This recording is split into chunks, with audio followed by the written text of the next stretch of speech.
Unified, 22nd week, opening channels for truth. Sometimes it might appear to you that your mind still resists this knowledge. Of course, that isn't accurate, but it is as if there were two or more parts of you, each with independent ideas and drives. Your head is one such part. For ages, your head has been in charge. You've been educated to use your head, learning its logic and training its neurons is given top billing in this world. The head is king. Jobs that require head-trained skills pay more. The intelligentsia are an elite. They even live in their own ghettos. Suddenly, your head is told to take a back seat. As if that weren't bad enough, you then give power to your heart. To your head, the heart is merely an emotional marshmallow. It doesn't have any logic, any systematic way to memorize, any habits, and any conditioning. Yet, you want to put that underling in charge. An internal struggle appears to ensue. For a while, you do just fine, following these lessons exactly. You let your heart guide from its connection to cosmic intelligence. Then, suddenly, your head, with its training, logic, and conditioning, struggles for its life. What are its main weapons? Doubts. You go through a period of doubting. You doubt your signals. You doubt the communication in your quiet periods. You doubt the wisdom even of this course. You doubt your manifesting nature. This is the only way the head thinks it can regain supremacy. It actively argues. It interjects its own thoughts loudly and clearly. You can't help but hear. These are the thoughts you're used to.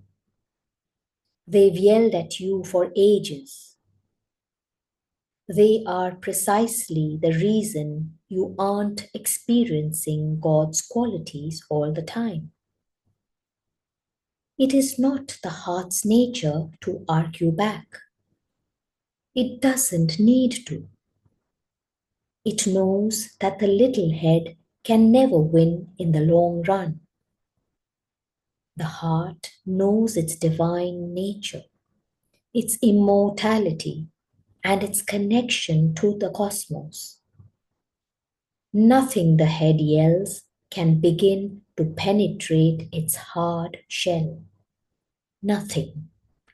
So the heart just remains peaceful, gentle, and all-knowing. Does this sound familiar? It probably does. If the head has had its way, you no doubt have started and stopped this course several times before getting to this point. Maybe you've had to take 2 weeks to get through some of the lessons. Or maybe you're one of the lucky ones and just ignored that babbling child screaming for attention. This week, witness that head yelling for attention and know it for what it is. Witness, but don't buy into it. Eventually, the head will discover its own true blessing. It is neither being abandoned to oblivion nor being relegated to a second-class position. Instead, You are buying it a new computer hardware with an open account on software. With that, anything the head wants to know, it can have. It won't be restricted to what it could cram into its education or remember from your few experiences. Then, whenever you ask for your head's help, it gives with total accuracy. Its success is guaranteed.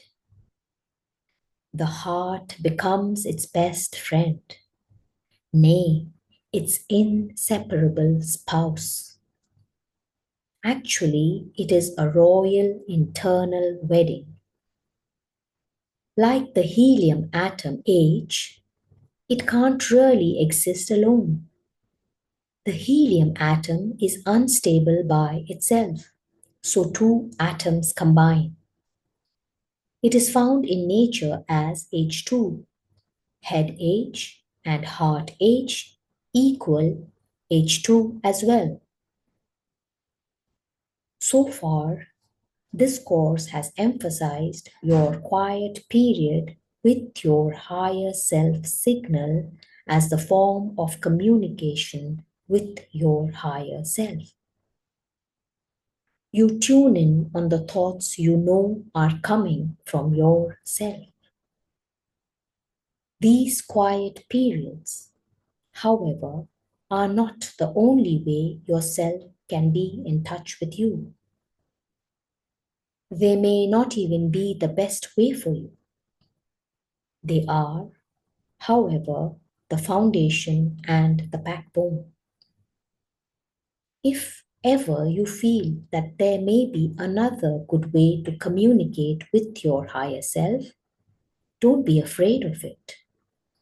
Just be sure to use the same safeguards. Always get your higher self signal. It is always there when you're really communicating with your higher self. Always close your aura to all but your higher self and clear your aura of uninvited influences whenever needed. Before you try another form of communication, ask your higher self in the conventional way if it is in your highest and wisest interest to communicate in that other way. Use your yes and no signals and don't ignore a no answer. There are many ways to communicate so. The Ouija board is popular, as are the tarot cards. Even a standard deck of playing cards can be used to communicate if the meaning of the cards is clearly predetermined. A newly revived method uses runes. The pendulum is also very popular. A light table can be used. Two people put their hands lightly on the table, facing each other.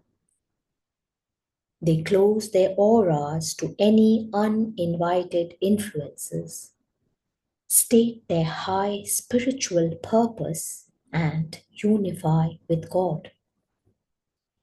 Then they ask that the higher self for one of them communicate by raising the table.